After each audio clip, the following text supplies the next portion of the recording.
Hello, my name is Vinay. Today I will present on Vietnamese cultures, focusing on four main aspects: the histories, the ancient history of Hanoi Old Quarters, the ancient house at 84 Mami Street, the ancestor worship, and Vietnamese coffee cultures. First is history of Thăng Long. Thăng Long, which is a former name Hanoi, officially established in the year 1010 by King Ly titles. Before that, the capital of Vietnam was located in Hoa Lu, which was a mountainous region and less suitable for long-term developments. According to historic records, when Ly Taitung moved the capital to these areas, he saw the dragon rising from the Red Rivers. Because of these simple visions, he named the city Thăng Long, meaning the rising dragons. The name reflects not only his spiritual belief, but also the ambitions for the national growth, prosperity, and stability. Uh, Geographically, Hanoi is located in Red River deltas, which is a fertilized land. Access to water transportations, strategy advance in the port, defense and trades. These factors helped Thăng Long develop rapidly into the major politics, economics, and cultural centers over many dynasties. Throughout history, Hanoi has gone through many name changes and historical events, including the feudal dynasty, colonial period, and modern eras. However, it's always remained at the heart of Vietnam. The Hanoi Old Quarters was formed gradually between the 11th to 15th centuries alongside the development of Thăng Long as a city. So when King Ly Taitung moved here, he wants to create the new capitals, and to do that he needs the money from the craftsmen and traders. So at the time,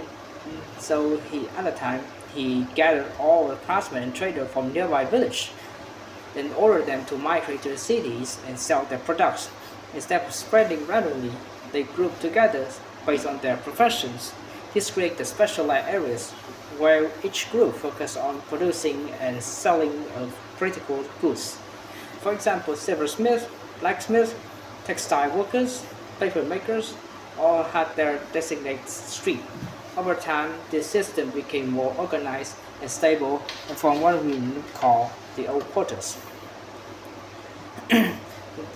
The Old Quarters has changed significantly over time, but it's always maintained its core identity as commercial and cultural hub.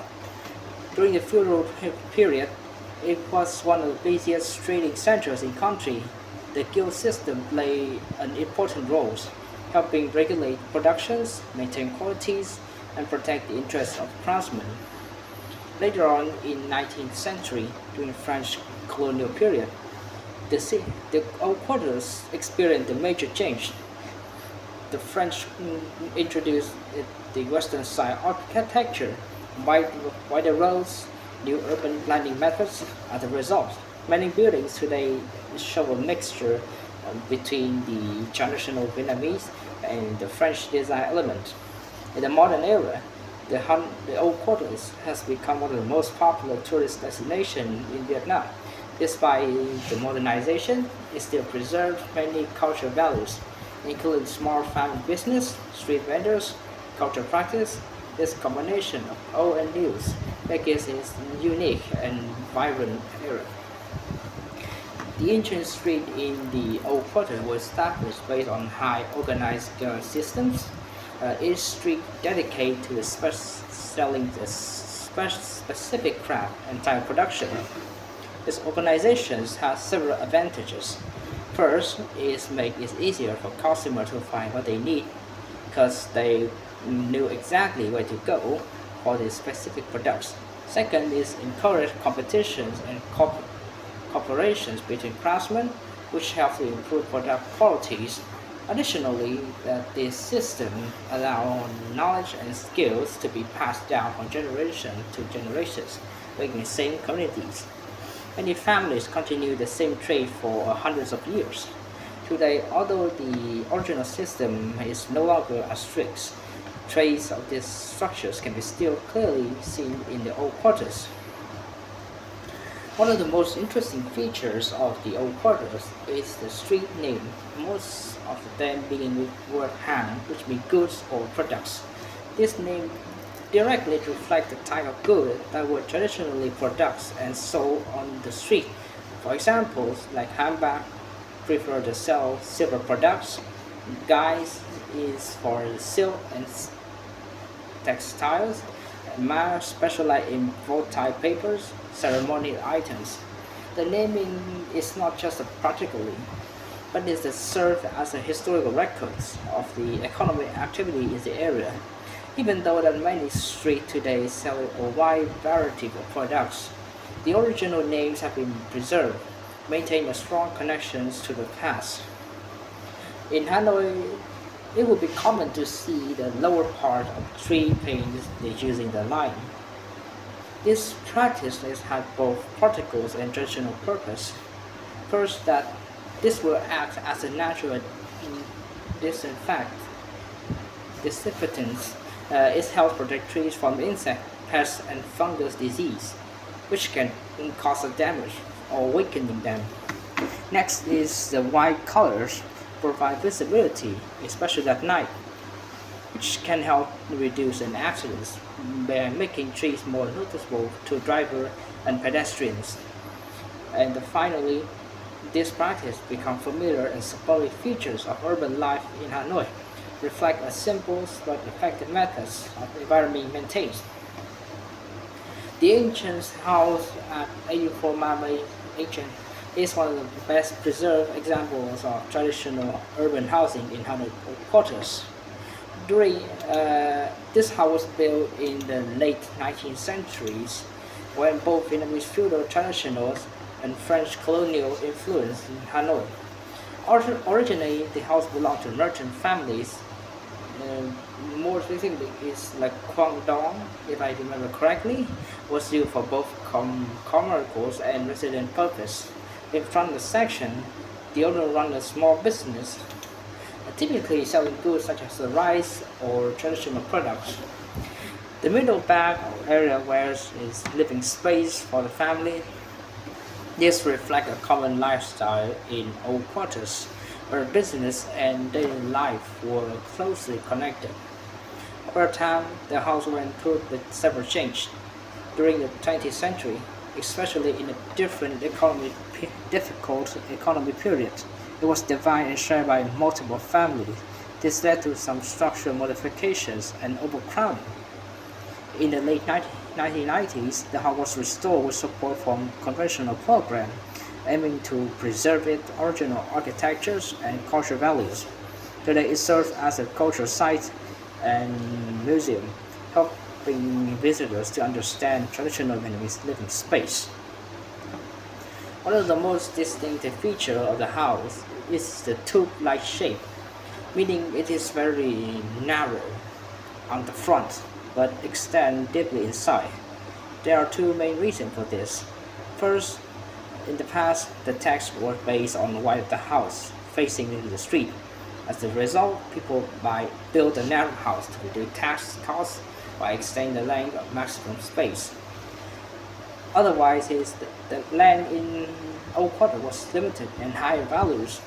Building narrow house allowed more family and business to share a space alongside the business street. The designs reflect a practical adaptations to urban life. The log structures is divided into multiple sections, including front shop areas, courtyard, and for light interventions, ventilations, and private living space at the back. Due to the French colonials in the late 90s and early 20s, the house includes some several Western architectural elements, such as that balcony with decorative railings, a tiled floor with the brick wall, larger windows for ventilation and light. These features introduced to improve comfort and reflect modern area style at the time. They shows how Vietnamese structures adapt and integrate foreign influence rather than completely replacing the traditional designs. Despite that the despite the French influence, the house still maintained a traditional characteristics which is include the wooden structure and beams often carefully carved. An inner courtyard allowed to natural light and airflow in the house. The Feng Shui principles ensuring harmony between people and environment. This usually follow this sequence from public to private space, showing respect for family hierarchy and social orders. Otherwise, natural materials such as goods, clays, and tiles are commonly used to create a warm and sustainable living environment. In Vietnamese culture, kitchen is considered at the heart of the home. It is not just a place for cooking, but also a place for represent warmth, care, and connection between the family members. Traditionally, the kitchens associated with the kitchen god, who believed to watch over the household and report to the heaven about the family behavior in the new years. Families' meals are extremely important in Vietnamese life. Even in the busy time of modern eras, we will try to gather for a meal whenever possible.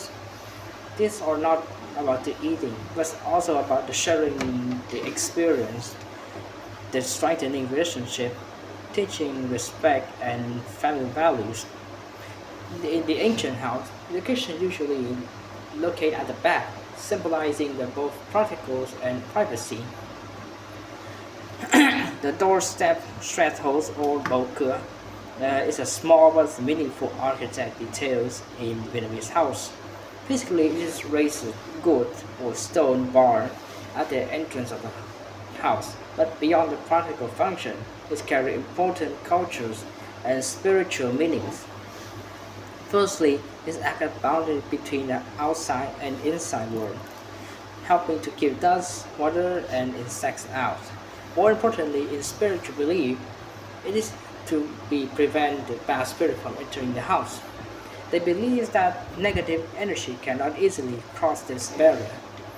Uh, the straightforward also remind people to have behave with respect when entering home. In the past, stepping or sitting in the threshold was considered impolite.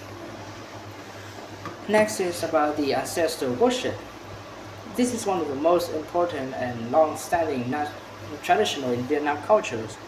It's also excited for thousands of years and is influenced by Confucius value, which is not just by Confucius value, but also like the traditional values in the old Vietnamese traditionals, which is emphasize the respect for family, hierarchy, and filial pieties.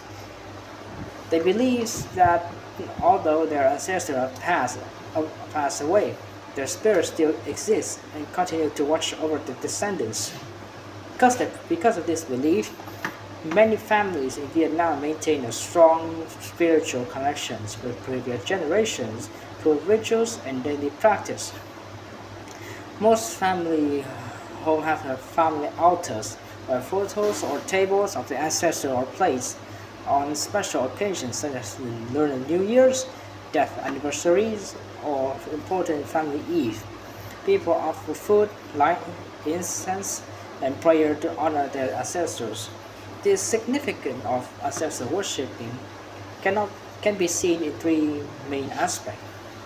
First is the respect and gratitude. Second is the family unity and identify.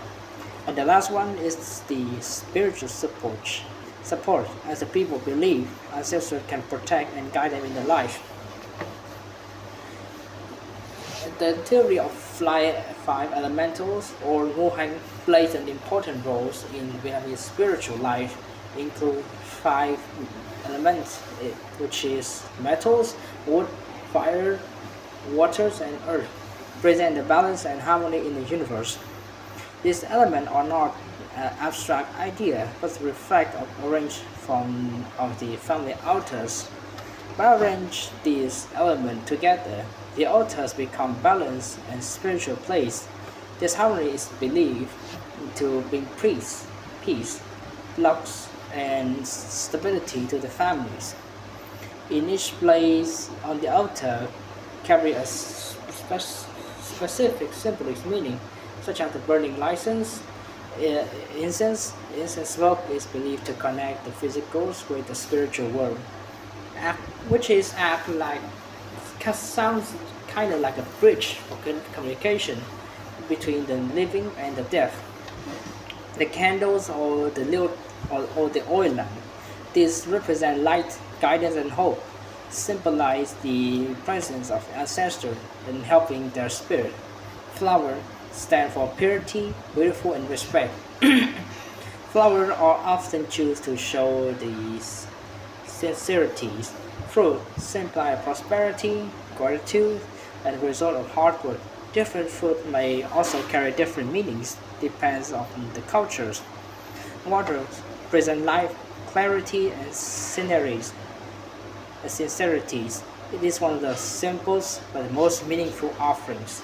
Together, this item create a respectful and meaningful ritual space. Uh, on the many ritual sites such as pagodas or the shrine, people usually see a flamingo standing on the turtles.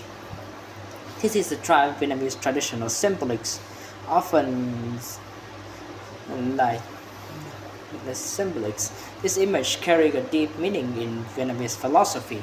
The flamingo presents the sky's elegant and spiritual evolutions. The turtles present earth stability and longevity. When combined, they symbolize the harmony between the heaven and earth, as well as the balance in life. Uh, the turtles is often associated with wisdom and long life, while the flamingo adds a sense of grace and higher connection. Together, they reflect the ideal state of harmony in both natural and human lives. The burning votive paper, also as the Joss paper, is a common practice even with ancestor worship. People burn the items such as monies, clothes, or paper models of house or car with the belief that this is the item to send to ancestor in the spiritual world and allow them to have the comfortable afterlife. This practice shows care and respect for ancestors, reflecting the ideas that the family's responsibilities continues as even after their death. However, this also has a negative effects, such as it can lead to wasted resource, environment pollutions, and even the fire hazard if not controlled properly. In my opinion, that this is neither good or bad. It has an important cultural and spiritual values, but is practiced in moderation. Modern society should find a way to preserve it while reducing its negative impacts. And next is the coffee. So the history of coffee is that is believed to originate in Ethiopia, where according to legend, the goat herder discovered that coffee bean could increase the energy from Ethiopia. The coffee spread into the Middle East, especially from Yemen, where it's become an important drink in social and ritual life, religious life. By the 17th century, coffee has reached Europe and quickly became popular in several countries like in France, Italy, and England. Later, during the colonial period, they also introduced the coffee to many parts of the world, including Asia and America. Today, coffee is one of the most widely consumed beverages globally.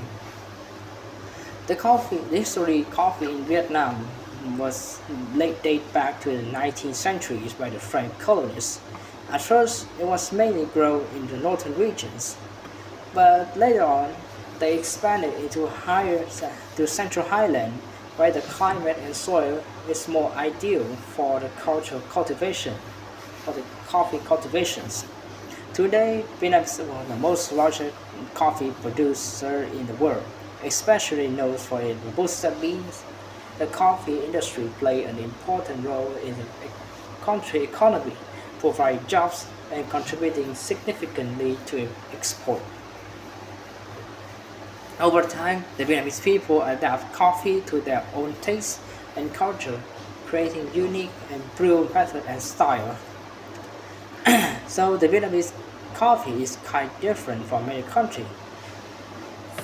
For instance, the Vietnamese usually use Robusta bean, which have stronger and more bitter flavor and higher caffeine intent compared to Arabica, mostly used in Western countries. The Vietnamese coffee also brew using a fin filler, a small metal drip filter placed direct into the cup. This method produces a slow, concentrated, rich cup of coffee. Another key difference is the use of sweetened condensed milk instead of fresh milk. This creates a creamy and sweet taste that balances the bitterness of the coffee. The Vietnamese coffee culture is more relaxed. People often sit in the cafe for a long period, enjoying conversations and working, rather than drinking quickly and on to go. The Zhang Coffee is one of the most famous coffee shops in Hanoi, known for a unique creation, the egg coffee, which is also the famous drink known by locals and the foreign customers. This drink was invented during the 1940s by Nguyen Van, who worked as a bartender for Metropolis Hotel during the time when fresh milk was scarce. To replace milk, he used egg yolk mixed with the sugar and condensed milk, creating a rich and creamy foam. Today, the Zhang coffee has become the popular destination for both locals and foreign customers. Its coffee is now considered as the symbol of Vietnam, creativity and culinary innovations. So, to make the egg coffee, the ingredient is really simple. You need the egg yolk, the condensed milk, sugar, and the strong brewed coffee. So, to make it,